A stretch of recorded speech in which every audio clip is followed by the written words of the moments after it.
Halo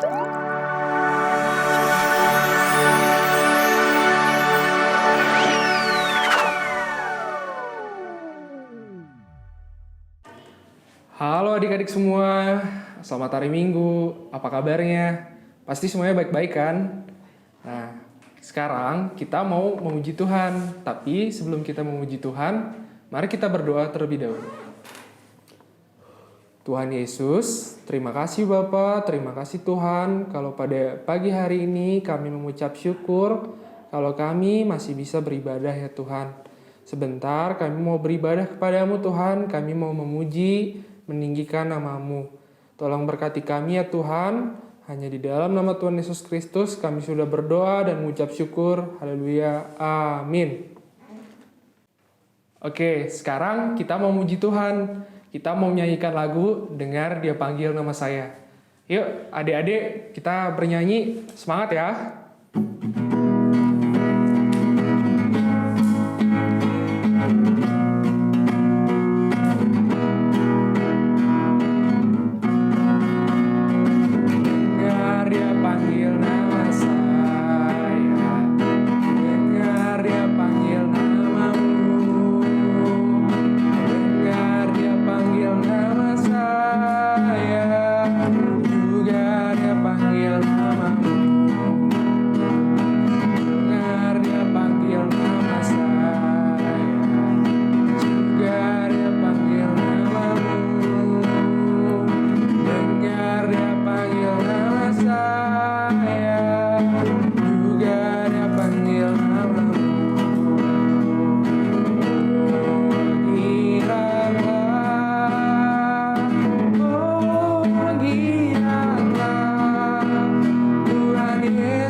Adik-adik, sebelum kita mendengarkan kebenaran firman Tuhan, mari kita bernyanyi, kita angkat sebuah lagu.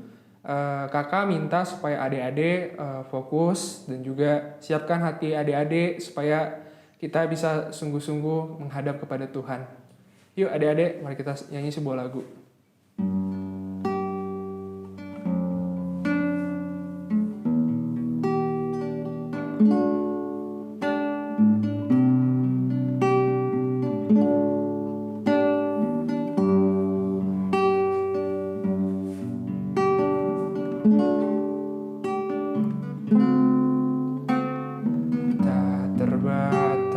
Kuasa-Mu Tuhan, semua dapat Kau lakukan. Apa yang kelihatan mustahil bagiku, itu sangat mungkin bagimu.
adik-adik, mari kita berdoa untuk mendengarkan kebenaran firman Tuhan.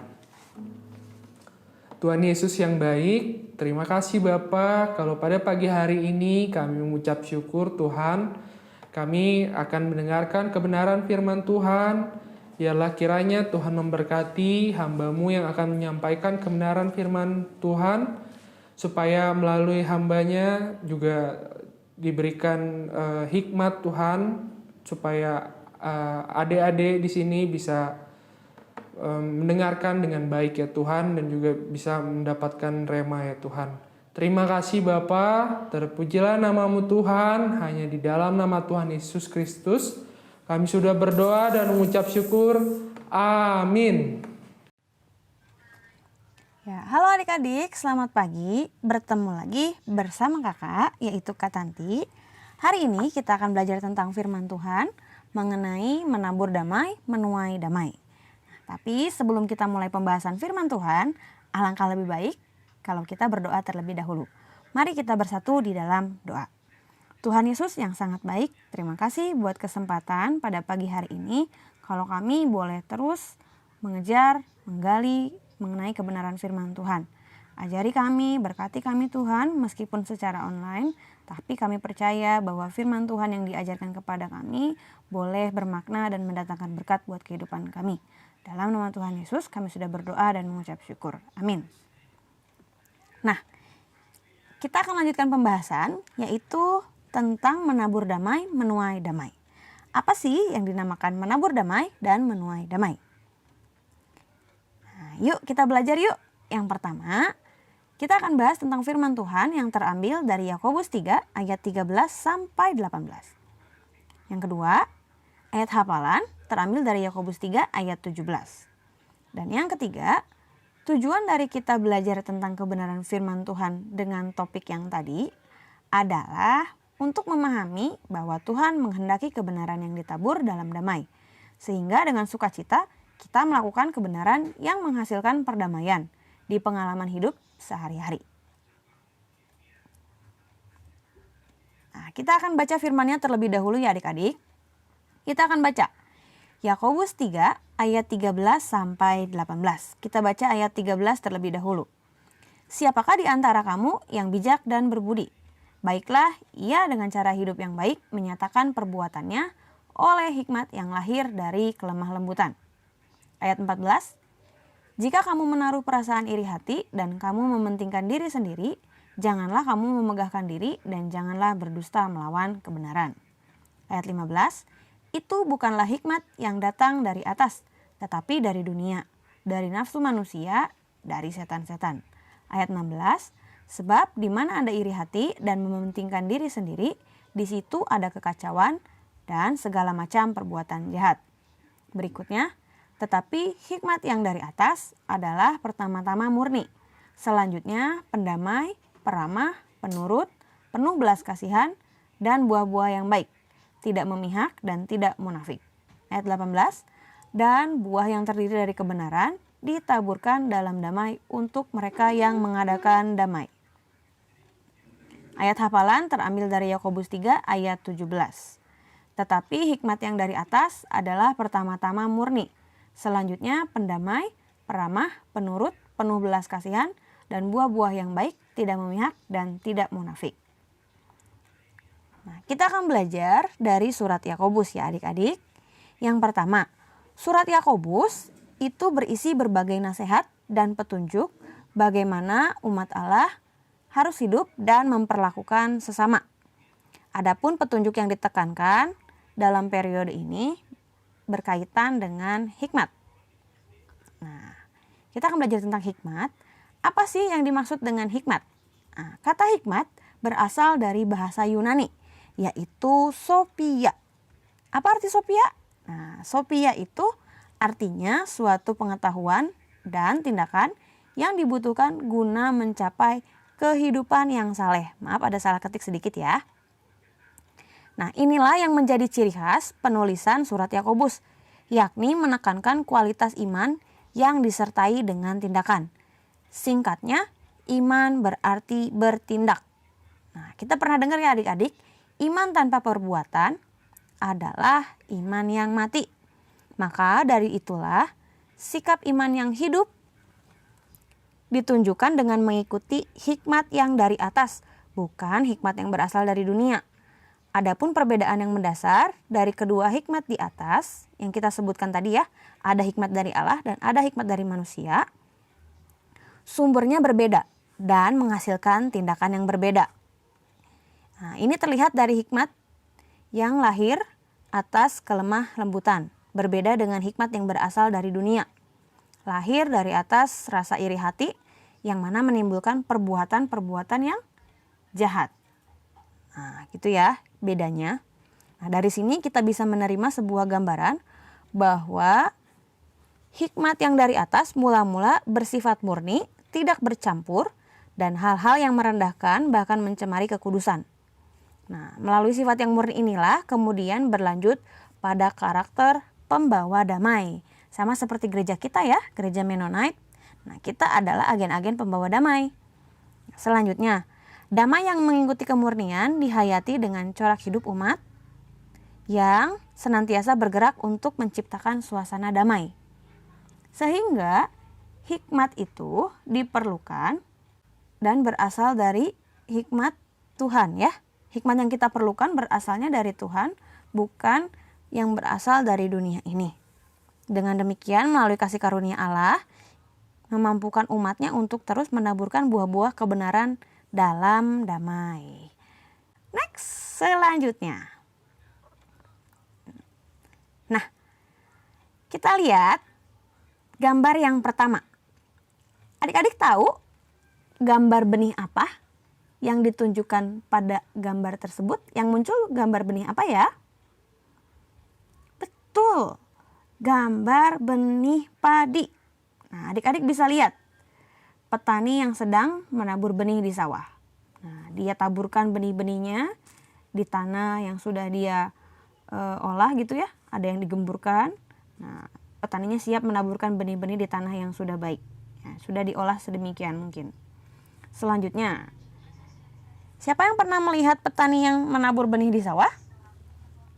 Rasanya kita pernah melihat ya. Atau ada yang belum pernah lihat? Nah, kalau belum pernah lihat, boleh pergi ke sawah dan lihat bagaimana petani menabur benihnya di sawah. Next, kita lanjutkan pembahasan kita. Nah, benih yang ditanamkan akan menjadi padi bukan? Yang tadinya biji-biji sedikit ya. Nah, kita lihat bagaimana langkah-langkahnya. Yang pertama, langkah ke-1, benihnya ditanam atau ditaburkan. Langkah kedua, setelah benih ditanam, benih disirami setiap hari. Oke, selanjutnya benih itu akan tumbuh menjadi tanaman kecil dan terus-menerus mendapatkan perawatan. Terakhir, langkah keempat, tanaman padi siap dituai ketika waktunya sudah tiba. Nah, bulir-bulirnya sudah berisi, ya, dia siap untuk dipanen begitu. Barulah kita mendapatkan tanaman padi itu ya, yang sudah kita panen. Penting untuk kita perhatikan adik-adik adalah langkah ke-1. Kenapa? Langkah ke-1 itu menentukan langkah keempat. Ya, apa yang ditabur, apa yang ditanam pada langkah ke-1 akan berakibat pada tanaman apa yang siap untuk dituai. Nah, sama seperti kehidupan kita. Jika kita menanamkan, menaburkan hal-hal yang baik, kita akan menuai hal-hal yang baik. Seperti itu. Contoh, kalau misalkan perbuatan yang kita tabur adalah perbuatan yang iri hati, suka berkelahi, suka bertengkar dengan saudara, dengan mama, melawan orang tua. Nah, apakah kita akan menuai hal-hal yang baik pada akhirnya? Tentu tidak. Nah, sikap tersebut adalah sikap yang ditegur oleh surat Yakobus atau pemimpin yang dipimpin oleh Yakobus. Nah, umat-umat yang dipimpin oleh Yakobus begitu ya. Jadi Yakobus menegur pada saat itu umat yang ia pimpin hidup dalam kekacauan seperti itu. Situasinya terjadi berbagai macam tindakan kejahatan. Bukan hanya iri hati ya, tapi kejahatan-kejahatan yang lainnya. Senang berdusta, melawan kebenaran, seperti itu contohnya. Nah, akhirnya mereka hidup dengan situasi yang tidak damai. Nah, begitu. Mereka perlu teguran yang disampaikan oleh Yakobus, sehingga muncullah surat Yakobus. Tindakan inilah yang akhirnya sedikit demi sedikit bisa menyadarkan umat yang hidup pada zaman itu. Nah, terlebih kita yang hidup pada saat zaman ini, hendaklah kita hidup seturut dengan kehendak Tuhan. Yang bagaimana sih? Yaitu yang menaburkan benih-benih kebenaran dalam damai, sehingga menuai buah perdamaian bagi setiap mereka yang melakukannya. Nah, ini contoh-contohnya ya. Ini kurang lebih adalah foto dari Yakobus, seorang pemimpin jemaat Kristen yang memberikan pengarahan. Nah, jadi kita jangan punya sifat sombong ya adik-adik. Dan jangan punya iri hati. Nah, kita tidak boleh iri dengan kesuksesan orang lain, keberhasilan orang lain. Karena kita tahu setiap orang punya keberhasilannya sendiri. Ya kan? Jika kita hidup dipimpin oleh Tuhan, maka kita tidak boleh iri hati. Karena kita tahu bahwa Tuhan memberkati kita dengan caranya yang spesial. Dan setiap orang diberkati dengan cara yang berbeda. Sekian firman Tuhan kita pada pagi hari ini. Kiranya kita boleh belajar supaya jadi anak-anak Tuhan yang terus menaburkan kebenaran. Amin. Kita akan tutup pembahasan firman kali ini dengan doa. Mari kita bersatu di dalam doa. Tuhan Yesus yang sangat baik, terima kasih buat firman yang disampaikan.